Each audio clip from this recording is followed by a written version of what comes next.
एक बार फिर नए साल में सूबे के मुखिया शिवराज सिंह चौहान बदले बदले से नजर आ रहे हैं। चाहे फिर हितग्राहियों से सीधा संवाद हो, संकट में अन्नदाता को मदद पहुंचानी हो या फिर लापरवाही पर अधिकारियों को फटकार। जी हां, इन दिनों लगातार सीएम शिवराज खुद ग्राउंड जीरो पर हैं। रोजाना अलग अलग जिलों का दौरा कर योजनाओं का जमीनी फीडबैक ले रहे हैं और खुद हितग्राहियों से सीधे संवाद कर योजनाओं के क्रियान्वयन की जानकारियां ले रहे हैं। महीने का देखना हो तो जनवरी का अगर किसी से आपने लगवा लिया और एक ही का दिया तो वहीं लापरवाह अफसरों पर सीएम शिवराज के सख्त तेवर भी देखने को मिल रहे हैं, जिसका उदाहरण सीएम शिवराज का राजगढ़ दौरा, जहां राशन वितरण गड़बड़ी पर अधिकारियों को सस्पेंड के निर्देश दे दिए गए। बात यहीं तक नहीं, आपदा में भी उतना ही सीएम शिवराज सजग नजर आ रहे हैं जिस तरह से जनसेवक को होना चाहिए। लेकिन चिंता मत करना, ये संकट आया है लेकिन संकट के पार निकाल के आपको ले जाएंगे, इस मुसीबत से निजात आपको दिलाएंगे। इस दौरान उन्होंने ओलावृष्टि से खराब हो चुकी फसलों का जायजा लिया और अधिकारियों को जल्द से जल्द किसानों को मुआवजा देने के निर्देश दिए। सीएम शिवराज की संवेदनशीलता की कहानी यहीं खत्म नहीं होती। हाल ही में भोपाल में हाड़ कपाने वाली सर्दी में रैन बसेरों का जायजा लेते सीएम शिवराज नजर आए थे। ऐसे ही सीएम शिवराज मैराथन मीटिंग कर ब्यूरोक्रेसी पर भी कसावट कस रहे हैं। बीते दिनों कलेक्टर कॉन्फ्रेंस में लापरवाही बरतने पर जमकर क्लास ली और अधिकारियों को सुशासन का पाठ पढ़ाया और सख्त हिदायत दी, जनता के हित में अधिकारी काम करें। सीएम शिवराज के इस अंदाज को जहां पार्टी की सराहना मिल रही है, तो वहीं विपक्ष सरकार की कार्यप्रणाली पर सवाल खड़े कर रही है। सुनिए आप ही। मुख्यमंत्री शिवराज सिंह चौहान जी जनता के हित में और सरकार के संकल्पों लक्ष्यों के साथ में लगातार सक्रिय मुख्यमंत्री के नाते प्रस्तुत होते हैं। ये उनकी आज की नहीं बरसों पुरानी न केवल तपस्या है, साधना है, बल्कि ये उनकी एक शासन प्रणाली के तहत प्रवृत्ति भी है। तो ये केवल एक्शन में शिवराज कहकर हम उसके केवल कुछ दिनों के लिए नहीं, ये सदा की उनकी विशेषता है। तो एक्शन इनका मेन वो है कि भारतीय जनता पार्टी के जितने दूसरे नेता मंत्री, इनको कैसे क्वारंटाइन किया जाए। जितने हैं सरकार में कहीं किसी की नहीं चल रही मुख्यमंत्री के अलावा। एक्शन मोड में तो तब मानते हैं ना कि डीजल, पेट्रोल और रसोई गैस के भाव कम कर देते। उमा भारती जी कह रही है कि नशाबंदी करो, आप 20% लोग कम कर रहे हो। एक्शन मोड में तो तब माना जाएगा जब ये समस्याएं हल होगी। एक जगह चले गए, ओले को देखा है, पूरे मध्य प्रदेश में समस्या हल हो जाएगी क्या? बर्बाद हो गया किसान आत्महत्या कर रहा है। अगर ऐसा होता तो किसान आत्महत्या क्यों करता? बेरोजगार आत्महत्या कर रहा है। ये सब स्थिति है। एक्शन मोड में तो जब हो जनता को राहत मिले। सीएम शिवराज की यही सरलता, सहजता और संवेदनशीलता है जिसकी वजह से इस मुकाम पर वो हैं। वो हमेशा ही जनता के हित के लिए एक्शन में रहते हैं। हालांकि ये सीएम शिवराज का नया अवतार जरूर चर्चा का विषय बना हुआ है। Bureau report, IND 24।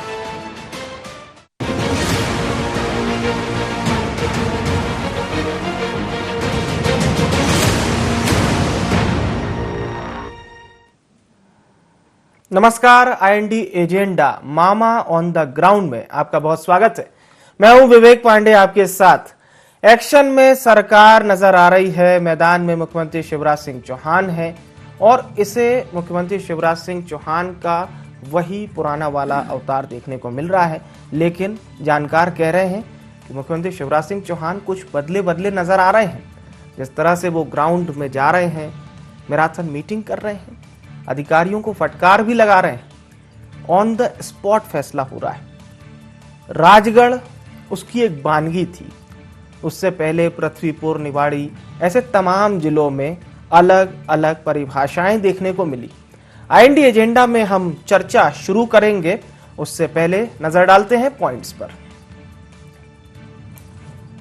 क्या सीएम शिवराज के एक्शन से और दुरुस्त होंगी व्यवस्थाएं? क्या सीएम की फटकार का अफसरों पर पड़ेगा असर? क्या जनता तक सख्ती का मैसेज देने में जुटी है शिवराज सरकार? सीएम के एक्शन पर विपक्ष के रिएक्शन में कितना दम? तो इन्हीं सभी मुद्दों पर हम चर्चा शुरू करेंगे। हमारे साथ खास मेहमान जुड़ चुके हैं।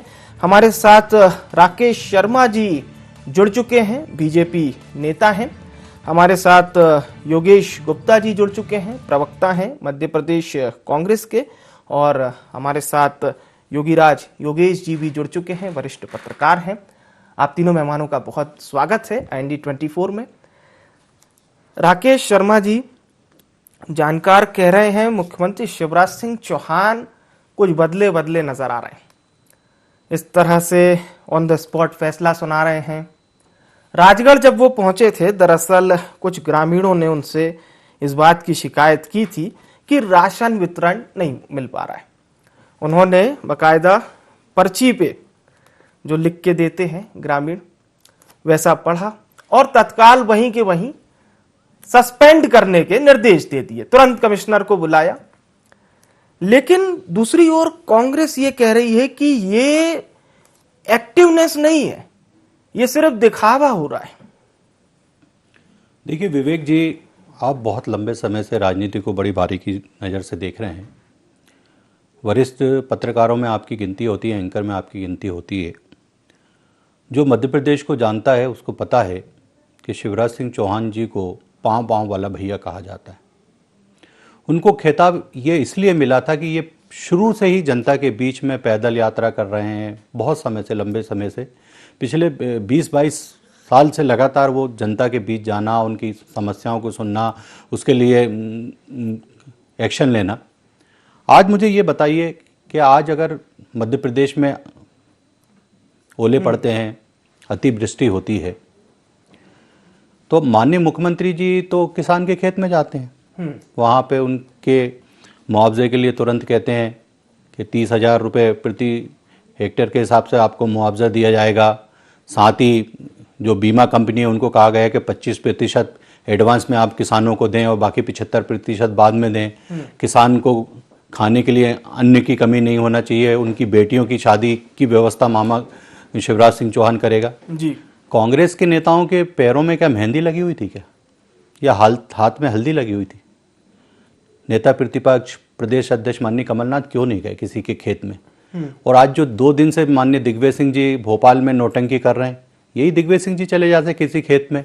कोई किसान के खेत में कांग्रेस का कोई विधायक, सांसद या कोई पदाधिकारी ये क्यों नहीं जाते? माननीय मुख्यमंत्री शिवराज सिंह चौहान वहां जाते हैं और उनकी समस्याओं को हल करते हैं। तो ये जो एसी कमरों में बैठे रहते हैं, हीटर के पास बैठे रहते हैं, मोबाइल से ट्वीट करते रहते हैं, मीडिया को बुला के बाइट देते रहते हैं कांग्रेस के नेताओं को, इनको शर्म आना चाहिए। मैं बार बार चैनल के माध्यम से कहता हूं, आप भी जनप्रतिनिधि हैं, आपका भी दायित्व है कि आप जनता की चिंता करें। आपने अपने चैनल पे अभी बताया कि हाट इतनी ठंड पड़ रही है कि जिसमें आदमी बाहर निकलने के लिए तैयार नहीं। उस समय रात के 11 बजे माननीय मुख्यमंत्री रेन बसेरे के दौरे कर रहे हैं, वहां पे व्यवस्थाओं का निरीक्षण कर रहे हैं। अगर राजगढ़ जाते हैं और वहां पे मंच पे अगर कोई समस्या सुनाई देती है तो तुरंत 2 अधिकारियों को निलंबित करते हैं। मुझे लगता है कि कांग्रेस की जो मानसिकता हो गई है कि सिर्फ बातें करो, 70 साल से कांग्रेस यही काम कर रही है और आज भी वही काम कांग्रेस के नेता कर रहे हैं। आज आप मुझे बताइए कि मैं जिस दिन से राजनीति में आया था, अर्जुन सिंह जी की सरकार थी और वो कहती थी कि हम मध्य प्रदेश में कमिश्नर प्रणाली लागू करेंगे, पुलिस कमिश्नर प्रणाली। क्यों नहीं इतनी समय तक कांग्रेस की सरकार रही, लागू नहीं? माननीय मुख्यमंत्री शिवराज सिंह चौहान ने कमिश्नर प्रणाली लागू करी।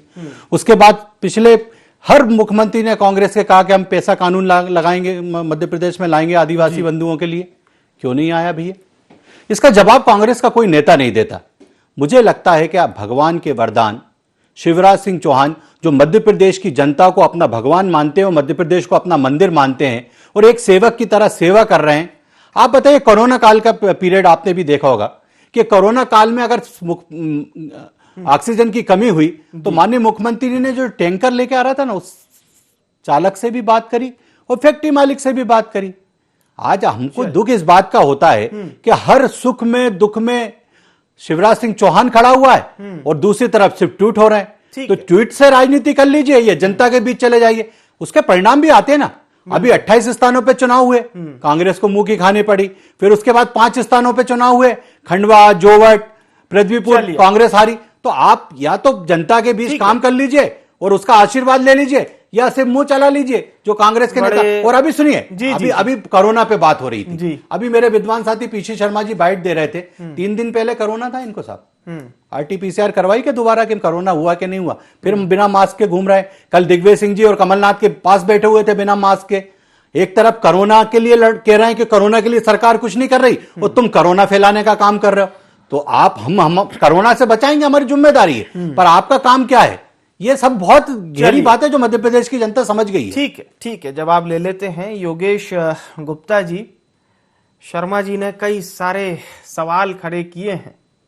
जी विवेक जी, देखिए, माननीय शिवराज जी प्रदेश के मुखिया पिछले 17 साल से हैं। मध्य प्रदेश का हर बाशिंदा उनकी कार्य प्रणाली से भली भांति परिचित है। मामा शिवराज जी की कथनी और करनी में अंतर है, इसीलिए मध्य प्रदेश किसानों की आत्महत्या के मामले में नंबर 1 बना, कुपोषण के मामले में नंबर 1 बना, महिलाओं से बलात्कार के मामले में नंबर 1 बना, बेरोजगारी के मामले में नंबर 1 बना। तत्पश्चात 2018 के विधानसभा चुनाव में मध्य प्रदेश की जनता ने शिवराज जी से परेशान होकर इनके नीचे से कुर्सी सरका ली थी। जनादेश कांग्रेस को मिला था। मेरे मित्र कह रहे कांग्रेस ग्राउंड पे नजर नहीं आती। कांग्रेस हर जगह ग्राउंड पर है। माननीय कमलनाथ जी पे आपने सवालिया निशान उठाए। अभी छिंदवाड़ा 2 दिन का दौरा करके आए, छिंदवाड़ा जिले के सारे किसानों से मिलकर आए। पर्सनली कुछ फौरी तौर पर राहत उन्होंने अपने व्यक्तिगत रूप से दिए, कुछ सांसद निधि से दिए, कुछ विधायक निधि से दिए, कुछ शिवराज जी से अनुशंसा की। देखिए, शिवराज जी के कार्यकाल में सर्वाधिक किसानों ने आत्महत्या करी, ये आप संबंधित मीडिया से छुपा नहीं है। आज भी 2020 मार्च के बाद से कम 4000 से ज्यादा किसानों ने आत्महत्याएं करी हैं। पिछले 2 साल का उनका फसल बीमा का पैसा आज तक शिवराज सरकार नहीं दे पाई। ब्यूरोक्रेसी इस प्रकार हावी है प्रदेश में, सारे ब्यूरोक्रेट्स भली भांति जानते हैं शिवराज जी की कार्यप्रणाली को। उन ये मानते हैं कि मामा सिर्फ डायलॉग बाजी करते हैं, जनता को खुश करने के लिए जो जुमले छोड़ते हैं उनका कोई आधार धरातल पर इसलिए नहीं है कि खजाना खाली है मामा के शिवराज के राज। 2,85,000 करोड़ से ज्यादा का कर्जा है प्रदेशवासियों पर। तनख्वाहें बांटने को नहीं है। कोविड काल में उज्जैन के जो डॉक्टर और नर्सिंग स्टाफ है उनको तनख्वाहें नहीं मिली 2 महीने से। हमारे प्रदेश का युवा बेरोजगार है। कितना झूठ बोलोगे? आपने पीसी शर्मा जी के ऊपर सवालिया निशान उठाया। उनको कोविड हुआ था, उन्होंने 5 दिन का 7 दिन का क्वारंटाइन पीरियड किया जी। उसके बाद RT-PCR जांच की आवश्यकता नहीं रहती। अगर आपको जानकारी नहीं है तो मैं बता देता हूँ राकेश शर्मा जी, आज की डेट में दोबारा RT-PCR की आपकी मध्य प्रदेश शासन के निर्देश नहीं है कि कंफर्मेशन की कोई जरूरत नहीं है। और रही बात कोविड काल में जो कांग्रेस के लोगों ने अपना सहयोग दिया है प्रदेश सरकार को, चाहे वो ऑक्सीजन या रेमडेसिविर, आपके शासन में तो रेमडेसिविर इंजेक्शन चोरी करवा दिया आपने, आज तक उसकी कोई कार्रवाई नहीं हुई। विश्वास सारंग जी कहते ही रह गए कि कार्रवाई होगी। संज्ञान में मामला कहाँ है? आज तक 2 साल होने को आ गए।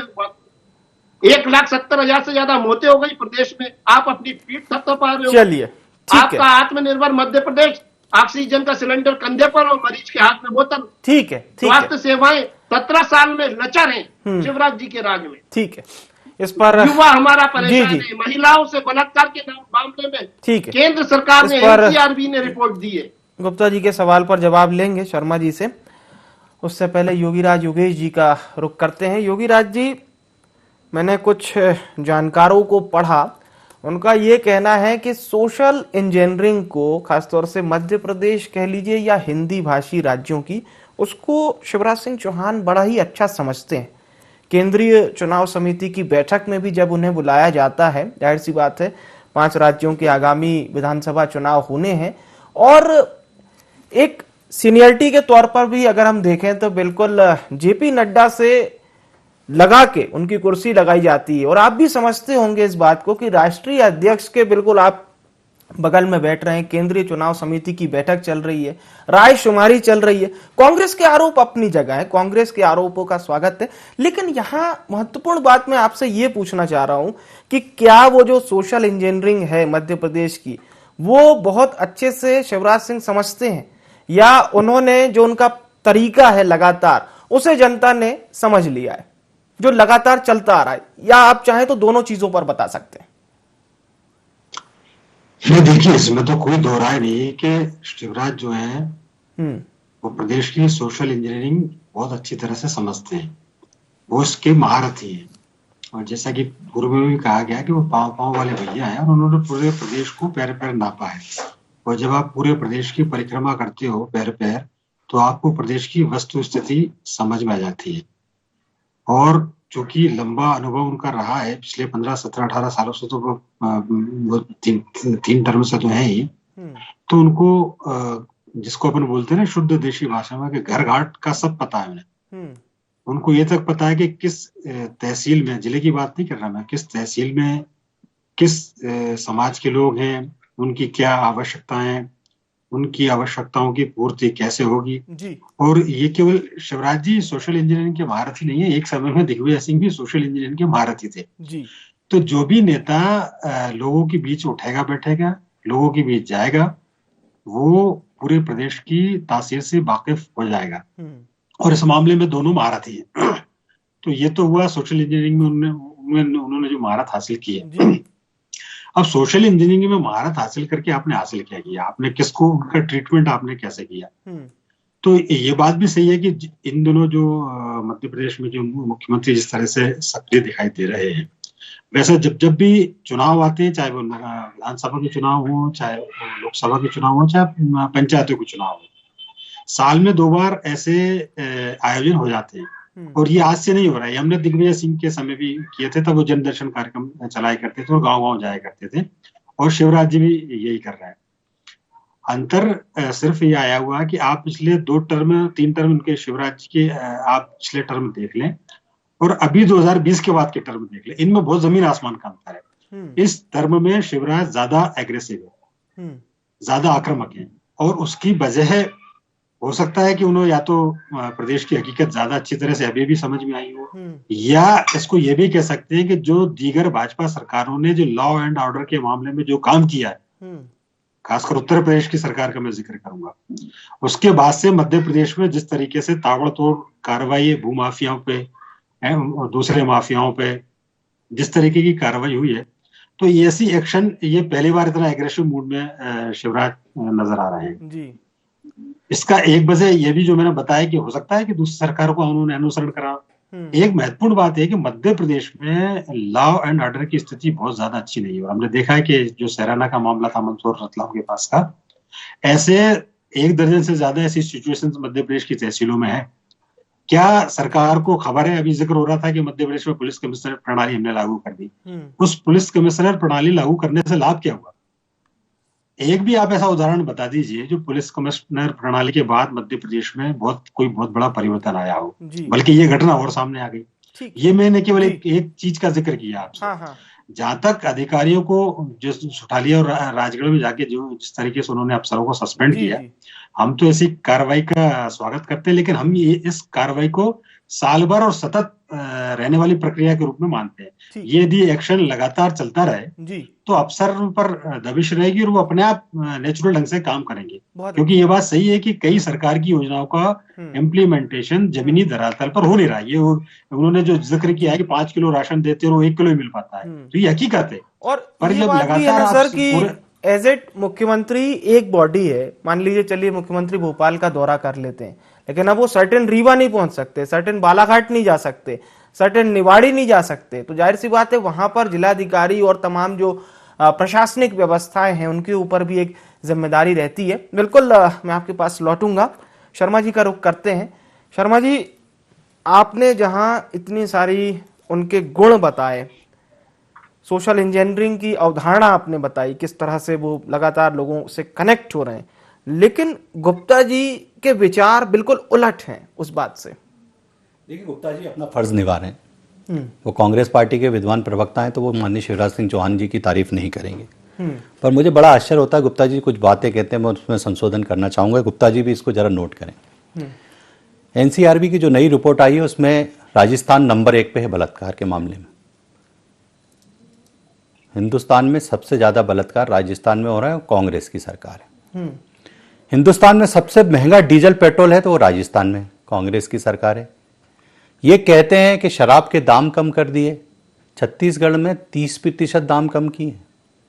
मध्य प्रदेश में 53% महंगी शराब थी, मात्र हमने 20% दाम कम किए। ये 30% पहले से सस्ती, उस पर भी 30% कम कर रहे हैं। और गंगा जल हाथ में लेके छत्तीसगढ़ में कांग्रेस ने कसम खाई थी कि जिस दिन हमारी सरकार बनेगी उस दिन हम शराबबंदी बंद करेंगे, गंगा जल हाथ में लेके। ये सब चीजें इनको याद नहीं रहती। अब मैं दूसरी बात मध्य प्रदेश की बात करता हूं जी। ये किसानों की बात करते हैं। मैंने कहा कि कांग्रेस का एक भी नेता किसान के खेत में नहीं गया। इनने कहा कि कमलनाथ जी कल ही तो गए थे छिंदवाड़ा। मैं अपने घर से निकलूं और अपने घर में ही वापस आ जाऊं, ये मध्य प्रदेश हो गया। नेता प्रतिपक्ष मध्य प्रदेश के हैं कि सिर्फ छिंदवाड़ा के हैं? कि भोपाल से निकले तो छिंदवाड़ा पहुंच गए, छिंदवाड़ा से निकले तो दिल्ली पहुंच गए और फिर वहां से भोपाल आ गए। ये 3 स्थानों की जगह चौथे स्थान पर कहीं पाए जाते हैं क्या? मैंने ये कहा कि जो ओला पड़ा, अतिवृष्टि हुई, एक भी कांग्रेस का नेता खेत में क्यों नहीं दिखा, जिसका कोई जवाब नहीं मिला। ये किसान कर्ज माफी की बात शुरू कर देते हैं। लक्ष्मण सिंह जी को शायद पहचानते होंगे, कांग्रेस के विधायक हैं, प्रदेश के उपाध्यक्ष हैं, 10 साल जो मुख्यमंत्री दिग्विजय सिंह उनके भाई हैं। उनने क्यों कहा था कि राहुल गांधी को आके भोपाल में माफी मांगना चाहिए क्योंकि हम 10 दिन में किसान का कर्ज नहीं माफ कर पाए। ये किसान चिल्लाते हैं। कमलनाथ जी जब मुख्यमंत्री थे तो कमलनाथ जी के छिंदवाड़ा के बंगले के पीछे एक वनवासी बंधु ने आत्महत्या की थी क्योंकि 1,53,000 का उसका कर्ज माफ नहीं हुआ था, कमलनाथ जी के बंगले के पीछे।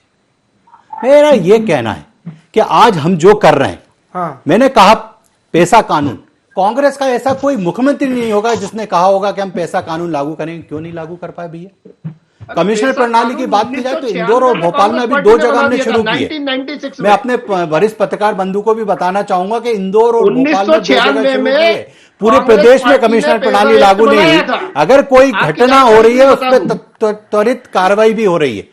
अगर आप जिस गांव का जिक्र कर रहे हैं, माननीय गृह मंत्री ने उसमें संज्ञान लिया, कलेक्टर से बात की, पूरी कलेक्टर से सहित उनकी अधिकारियों की टीम उस गांव में गई है, वहां पे ग्रामीणों से बात की है। मुझे लगता है कि आज जो विषय है, आज जो विषय वो बहुत महत्वपूर्ण विषय है कि क्यों नहीं शिवराज जी के कद की बराबरी कांग्रेस के नेता कर पाते हैं। आज मैंने जो कहा, पटेल ने स्वीकार किया, इनको बुलवा लीजिए। कमल पटेल जी ने स्वीकार किया। ये क्या तरीका है विधानसभा के अंदर? 1 मिनट मुझे बोलने का मौका बिजली दीजिए। के बिल हाफ किए। ये इनके साथ समस्या यही है, कांग्रेस के नेता के साथ जवाब दे नहीं पाते, चिल्लाना शुरू कर देते हैं कि डिबेट में खचखच हो जाए, किसी को मालूम नहीं चले कि कौन क्या बोल रहा है, कौन क्या बोल गया। अरे जब आपको शांति से सुन रहा हूं तो मेरे विषय समय में मुझे बोल लेने दीजिए। आपको बहुत मौका मिलेगा चिल्लाने का, काम दिया है जनता ने चिल्लाने के लिए, पर जहां चिल्लाना चाहिए वहां चिल्ला ही नहीं पाते। सिर्फ टीवी पे बैठकर व्हाट्सएप पे एक ट्वीट कर दिया, बाइट दे दी, इसी में जिंदगी गुजारेंगे क्या कांग्रेस के नेता? बोल लेने दीजिए मुझे, मेरी बात थोड़ा सुनने की क्षमता रखिए। कुछ हो सकता है कि बुद्धि ठीक हो जाए आपकी। हिंदुस्तान में सबसे ज्यादा महंगा पेट्रोल राजस्थान में, ये बता नहीं पाते। हिंदुस्तान में सबसे ज्यादा बलात्कार राजस्थान में हो रहा है, ये बता नहीं पाते। झूठ बोल रहे हैं लगातार चैनल पे बैठकर, शर्म आना चाहिए। कांग्रेस पार्टी के प्रवक्ता हो आप, जानकारी लेके बैठा करो चैनल पे।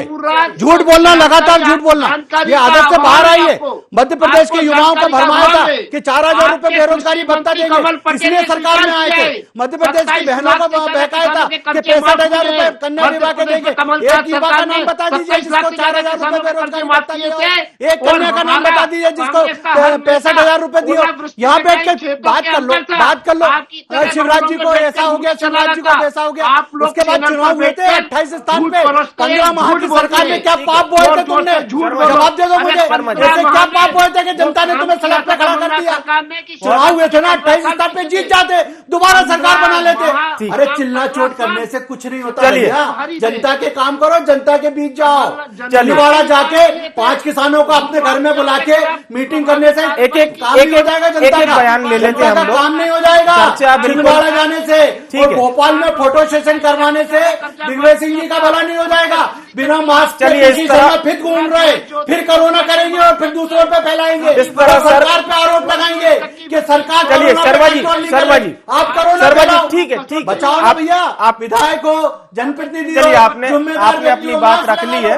मास्क ठीक लगा है। ये बार-बार कह रहे हैं, ठीक है। भी मास्क नहीं लगा रहे, आसपास के 4 चंगुओं को भी मास्क नहीं लगाने दे रहे हैं। चलिए, और फिर अब- सरकार पे आरोप लगाते हैं और मुझे बता रहे हैं ठीक कोरोना है। की गाइडलाइन अब क्या होती है। आप दोनों की कोरोना संयुक्त की चर्चा गाइडलाइन, के बाद मास्क मत लगाओ एक अंतिम और कोरोना की प्रतिक्रिया के गाइडलाइन लिए राकेश शर्मा को समझाओ। चलिए, ठीक है, ठाकुर नहीं लगा रही, ठीक है, ठाकुर ठीक नहीं लगा रही है। मास्क। ये उनसे बोलो आप। जुगलबंदी वाली आज चर्चा हो गई काफी देर की। आप दोनों सम्मानित जुगलबंदी नहीं है माननीय विवेक जी, आप बहुत विद्वान प्रवक्ता हैं। मैं ये मतलब कांग्रेस की आज- आदत हो गई है, आज आप जब दोनों जवाब बात- नहीं दे पाते ना फंसने लगते चलिए, हैं, ठीक तो है। सामने वाले को ठीक बोलने है। मत दो। अब- हर चैनल पे ये आदत हो गई है कांग्रेस के नेताओं की। चलिए। तो शर्म आने लगी है इन लोगों से। ठीक है सर, शर्म अब- आप लोगों को आने एक तो लगातार चाहिए। झूठ बोलते हैं चैनलों पे। आपकी भाषा आज निकालो सबसे- NCRB की रिपोर्ट। चलिए शर्मा जी, शर्मा जी, ठीक है, ठीक है।